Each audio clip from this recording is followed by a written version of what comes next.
இன்னும் தேர்தலுக்கு 3 மாதம் உள்ள சூழ்நிலையில் டெய்லியும் ஒரு அரசியல் கட்சிகள் டெய்லி ஒரு பிரச்சனை. அப்படி பல்வேறு பிரச்சனைகளை தாங்கிக் கொண்டிருக்கின்ற அரசியல் கட்சிகளுக்கு புது பிரச்சனையாக என்ன வந்திருக்கு? எஸ்ஐஆர் பிரச்சனை. பெரிய இடியவே தூக்கி போட்ட மாரி அனைத்து கட்சிகள் தலைவர்களும் தலையில் துண்ட போட்டு உட்காந்துருக்காங்க. அப்படி என்னப்பா பிரச்சனையாச்சு? 1,00,00,000 வாக்காளர் நீக்கிட்டாங்களாம்ப்பா. 1 கோடி செலவழிச்சு கல்யாணம் நின்று வச்சப்ப 1 கோடி 1 கோடிப்ப நீ பார்த்த ஆமாப்ப 1 கோடிப்ப இந்த இத்து போன 4 வாழத்தாருக்கு 1 கோடி ரூபா வகுத்தரிச்சப்ப 1 கோடி போய் சாம்பார் சோறு தின்னு போ. செலவழிச்சு 1 கோடி வாக்காளர்களை நீக்கிட்டாங்க.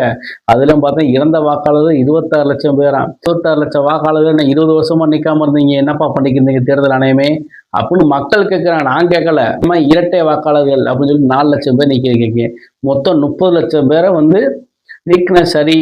ஆனால் அவங்க இறந்து போயிட்டாங்க. இரட்டை வாக்காளர்களே கிட்டத்தட்ட 4 லட்சம் பேர் 30 லட்சம் வாக்காளர்கள் நீக்க மிக நல்ல விஷயம். ஏன்னா நீங்களாம் அப்படி செஞ்சனாலதான் ஜனநாயகம் காக்கப்படுகிறது.